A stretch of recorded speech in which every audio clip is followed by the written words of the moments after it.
Amazon likes it when you own up to it. Own up to it. Throw, fictitious Joe employee under the bus. Just own up to it. That's going to be the fastest way. And then secondly, just make sure it's nothing that was, too damaging in some way.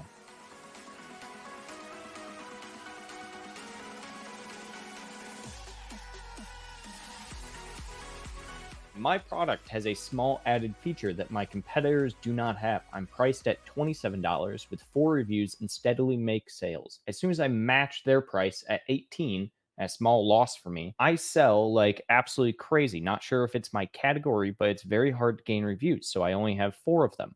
My strategy was to keep my price low to gain 200 plus sold badge like they have in attempt to get more sales and slowly increase my price back up. Do you think this strategy will actually work to gain more sales with my normal price? My main issue is making enough for next order. Couple of things dive into here, Tim. This is a very common problem that people fall into. The first thing that I will always say here, the number one converting factor on Amazon is price. Bar none, price is your number one converting factor. You are clearly showing that by the fact that when you lower your price to match your competitors, you're selling like crazy. And we have a great guide that I will pull up right now on our website. If you go to myamazonguy.com/FBA product launch pricing strategy, it will go there, or just do myamazonguy.com/price. I always recommend this pricing strategy. Start out 50% below your price. It sounds like you can't do that because you're already losing at 18, but you are essentially doing this strategy already with going down to that 18 number. It's first and foremost. Keep raising it up. The point you need to make across when you are first launching is that you need to get as many sales in the door as possible, even if it comes at a little bit of a loss. That's going to set you up for the best amount of success possible on Amazon. Secondly, here, so outside of just handling pricing side of things, you want to make sure you're still targeting your ads, you're targeting top search, competitor campaigns outside of, the ad structure and outside of the pricing structure. The only other thing you want to consider here for especially the review aspect would be Vine. So Vine is the program on Amazon. You can pay, I believe, $200, might be $175 now, to get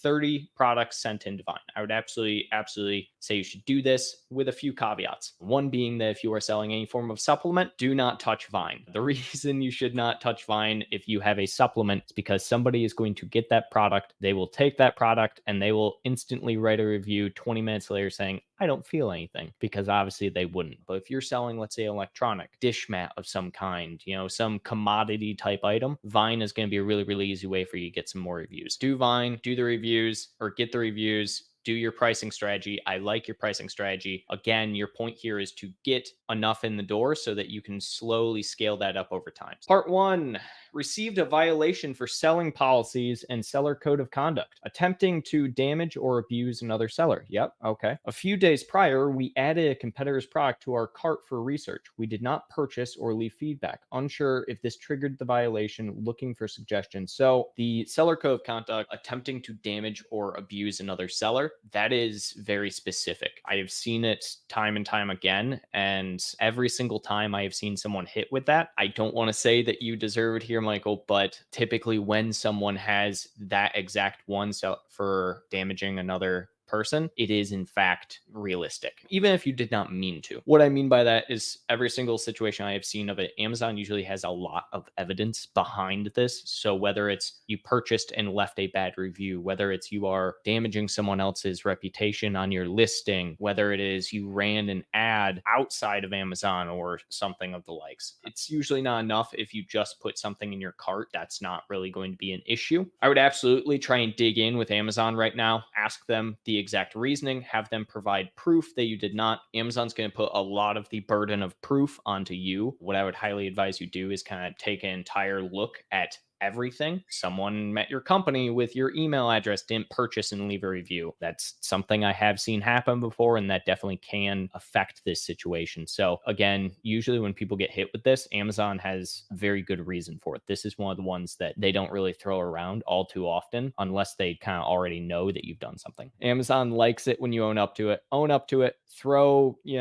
fictitious Joe employee under the bus, just own up to it. That's going to be the fastest way. And then secondly, just make sure it's nothing that was, too damaging in some way. It's unfortunate, but it is the case for a lot of situations when Amazon hits people with this, that usually they have very good reason to. I maintain 2 SKUs per product, one for FBA and second for FBM. Good. Love that. Please show how can I service FBM orders via FBA inventory if I want to utilize my FBA inventory for seller fulfilled orders also. You want to go to orders, go to create MCF order, and you can create an MCF order for your FBM order. The thing that I will say here is it gets a little dicey when you are using Amazon to fulfill FBM orders. If you have FBA active, you shouldn't ever actually be in a scenario where your FBM listing is the one that's selling. It's very uncommon for that to be the case, but if you want to utilize Amazon to ship that FBM order, use MCF. It's technically not against their terms anywhere, and it's absolutely fine to do it that way as well. You can also upload via like bulk file for all of your orders. It makes it really easy because you can just export all of your FBM. Is there a way to stop Amazon warehouse from reselling our returns on our PDP? This is hurting our new item sales and our rating. I checked with seller support, but no success. They have said AMZ reimbursement policy. You have to go, Rosina, to your return settings. You have to update what they do with your product afterwards. What you want to do is you want to go to your return settings. There's a bunch of different things Amazon will ask you what they want you to do. So you can have it disposed, you can have it reimbursed, you can have it,